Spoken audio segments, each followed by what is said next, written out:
എല്ലാവർക്കും നമസ്കാരം. KS മെന്റലിലേക്ക് സ്വാഗതം. അപ്പോൾ എല്ലാവർക്കും സന്തോഷിക്കാവുന്ന ഒരു കാര്യം, PSC ഇതാ ടെൻറ്റേറ്റീവ് ഷെഡ്യൂൾ ഇറക്കിയിരിക്കുകയാണ്. ഡിഗ്രി തലത്തിൽ 2026 നടക്കാൻ പോകുന്ന എക്സാമുകൾ ഏത് ദിവസമായിരിക്കും, ഏതൊക്കെ മാസങ്ങളായിരിക്കും അതിന്റെ പ്രിലിംസ്, അതുപോലെ തന്നെ മെയിൻസ്, അതുപോലെ തന്നെ 10th 12th ലെവൽ നടക്കുന്ന എക്സാമുകളും ഏതൊക്കെ സമയത്തായിരിക്കും. അപ്പോൾ കൃത്യമായിട്ട് നമുക്ക് ഇനി ഒരു ക്ലാരിറ്റി ഉണ്ട്, എങ്ങനെ പഠിച്ചു തുടങ്ങണം, എത്ര നാൾ വരെ നമുക്ക് പഠിക്കാനായിട്ട് കിട്ടും, ഇതിനെക്കുറിച്ച് നമുക്ക് ഇപ്പോൾ കൃത്യമായിട്ടുള്ള ഒരു ധാരണ കിട്ടിയിരിക്കുകയാണ്. ജസ്റ്റ് ഒന്ന് നോക്കി പോവാം. നോക്കിയേ, SBCAD നമുക്ക് മെയ് ജൂലൈ സമയങ്ങളിലായിരിക്കും വരുന്നത്. അതുപോലെ അതിന്റെ മെയിൻസ് നടക്കാൻ പോകുന്നത് ഓഗസ്റ്റ് ഒക്ടോബർ മാസങ്ങളിലായിരിക്കും. അപ്പോൾ കൃത്യമായിട്ടുള്ള ഒരു ക്ലാരിറ്റി ഉണ്ട്, ഇനി എത്ര മാസം നമുക്ക് മെയിൻസിനുണ്ട്. അപ്പോൾ ഒരു മെയ് തൊട്ട് ജൂലൈയുടെ ഇടയിൽ നമുക്ക് മെയിൻസ് പ്രതീക്ഷിക്കാം. അത് ചിലപ്പോൾ മെയ് അവസാനമാകാം, ചിലപ്പോൾ ഒരു മെയ് മിഡ് കഴിഞ്ഞിട്ടാകാം. എപ്പോഴാണെങ്കിലും മെയ് ജൂലൈ ഗ്യാപ്പിൽ നമുക്ക് എക്സാം പ്രതീക്ഷിക്കാം.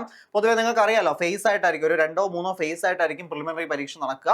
അപ്പോൾ അതുപോലെ തന്നെ എക്സൈസ് ഇൻസ്പെക്ടർ വന്നിട്ടുണ്ട്, അതിന്റെയും ഏകദേശം. അപ്പോൾ എല്ലാത്തിനും ഒരേ മെയിൻസ്, ഒരേ പ്രിലിംസ് ആയിരിക്കും എന്ന കാര്യം മനസ്സിലാക്കാം.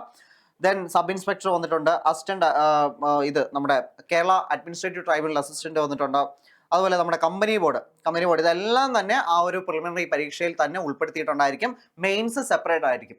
അപ്പോൾ ഇവിടെ നിങ്ങൾ മനസ്സിലാക്കേണ്ട കാര്യം എന്താണെന്ന് വെച്ച് കഴിഞ്ഞാൽ, മെയ് തൊട്ട് ജൂലൈ വരെ ചിലപ്പോൾ 2-3 ഫേസുകളിലായിട്ടായിരിക്കും പ്രിലിംസ് നടക്കാൻ പോകുന്നത്. അത് കഴിഞ്ഞിട്ട് ഈ സബ് ഇൻസ്പെക്ടർ പോലുള്ള പരീക്ഷ അല്ലെങ്കിൽ എക്സൈസ് ഇൻസ്പെക്ടർ പോലുള്ള പരീക്ഷകൾ ഉടനെ തന്നെ കാണും. അതിന്റെ മെയിൻസ് വളരെ പെട്ടെന്ന് തന്നെ കാണും. ഇപ്പൊ ഗ്യാപ്പ് എന്ന് പറയുന്നത് വളരെ കുറവായിരിക്കും. നിങ്ങൾക്ക് വലിയൊരു മെയിൻസിന് വേണ്ടി ഒരുപാട് സമയം കൊടുക്കാനായിട്ടുള്ള സമയമില്ല. അതുകൊണ്ട് നിങ്ങൾ മെയിൻസ് ഇപ്പോഴേ പഠിച്ചു തുടങ്ങേണ്ടത് അത്യാവശ്യമാണ്. ടൈം കിട്ടില്ല എന്നുള്ളത് 100% ഉറപ്പാണ്. ഇനി രണ്ടാമത്തെ കാര്യം, നിങ്ങൾക്ക് പ്രിലിംസ് പാസ്സാകാനായിട്ട് മലയാളവും ഇംഗ്ലീഷും മാത്സ് മാത്രം വെച്ചിട്ട്, അതായത് അതിലെ ഒരു 50 മാർക്കിന്റെ ഒരു വെയിറ്റേജ് കൊണ്ട് നിങ്ങൾക്ക് കയറി പോകാൻ പറ്റും. അതിൽ നല്ലൊരു എഫേർട്ട് ഇട്ട് കഴിഞ്ഞാൽ ബാക്കി അവിടെ നിന്ന് ഇവിടെ ഒരു 10 GK കൂടെ ക്ലിയർ ചെയ്ത് കഴിഞ്ഞാൽ നിങ്ങൾക്ക് കിട്ടും.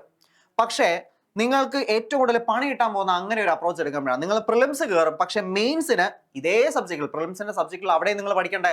ആ ടൈമിൽ നിങ്ങൾ എന്ത് ചെയ്യണം, കുറെ കിടന്ന് ഓടേണ്ടി വരും, സ്ട്രഗിൾ ചെയ്യേണ്ടി വരും. കാര്യം സ്പെഷ്യൽ ടോപ്പിക്കിനോടൊപ്പം ഈ പറയുന്ന ജനറൽ സബ്ജക്റ്റിലൂടെ പഠിച്ചെടുക്കുക എന്ന് പറയുമ്പോൾ മെയിൻസിന് അത് ഭയങ്കരമായിട്ടുള്ള ഒരു ഓവർലോഡ് നിങ്ങൾക്ക് വരും. അതുകൊണ്ട് മെയിൻസ് ഓറിയന്റഡ് ആയിട്ട് ഇപ്പോഴേ പഠിച്ചു തുടങ്ങുക. അപ്പോൾ മെയിൻസ് ഓറിയന്റഡ് ആയിട്ട് എന്ന് പറയുമ്പോൾ പ്രിലിംസിന് നമുക്ക് പഠിക്കേണ്ട ഈ ഇമ്പോർട്ടന്റ് ഏരിയാസിനോടൊപ്പം തന്നെ കുറച്ച് സ്പെഷ്യൽ ടോപ്പിക്കോടെ ഇപ്പോഴേ നിങ്ങളുടെ എന്ത് ചെയ്യുക, കൈവ രീതിയിലാക്കി വെക്കുക. അതുകൊണ്ട് അത് വളരെ ഇമ്പോർട്ടൻ്റ് ആണ്. അതുകൊണ്ട് നമ്മുടെ മെയിൻസിന് വേണ്ടിയിട്ട് നിങ്ങൾക്ക് മെയിൻസ് എക്സ്ക്ലൂസീവ് ആയിട്ട് ഒരു മെയിൻസ് ടാർഗറ്റ് ബാച്ച് 2026 ബാച്ച് നമ്മൾ ആരംഭിക്കുന്നുണ്ട്. സോ അതിൽ ജോയിൻ ചെയ്യാവുന്നവർക്ക് ജോയിൻ ചെയ്യാം. അതുപോലെ തന്നെ നമ്മുടെ ഡിഗ്രി പ്രിലിംസിന് വേണ്ടിയിട്ട് ഈ പറഞ്ഞ പ്രിലിമിനറി പരീക്ഷയ്ക്ക് വേണ്ടിയിട്ടുള്ള ബാച്ചും ഉണ്ട്.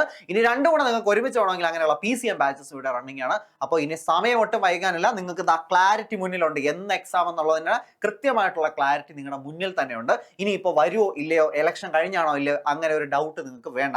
പഠിക്കാനായിട്ട് നിങ്ങളുടെ മുന്നിൽ ഇനി ഒരു 4-5 മാസമാണ് ഉള്ളത്. ഈ 4-5 മാസം എന്ന് പറയുന്നത് പ്രിലിംസ് മാത്രം പഠിച്ച് വേസ്റ്റ് ചെയ്യരുത്, മെയിൻസ് പഠിച്ചിരിക്കുക. കാര്യം പ്രിലിംസ് കഴിഞ്ഞാൽ പിന്നെ സമയം കണ്ണടച്ച് ഉറക്കുന്ന പോലെ പോകും. അതുകൊണ്ട് ഇത്രയും പെട്ടെന്ന് മെയിൻസ് കൂടെ പഠിച്ച് പോവുക. അപ്പൊ എല്ലാവരും അടിപൊളിയായിട്ട് പഠിച്ചു തുടങ്ങാം. എല്ലാവർക്കും ഹാപ്പി ന്യൂ ഇയർ. 2026 നിങ്ങളുടെ വർഷം തന്നെ ആയിരിക്കട്ടെ എന്ന് ആശംസിക്കുന്നു.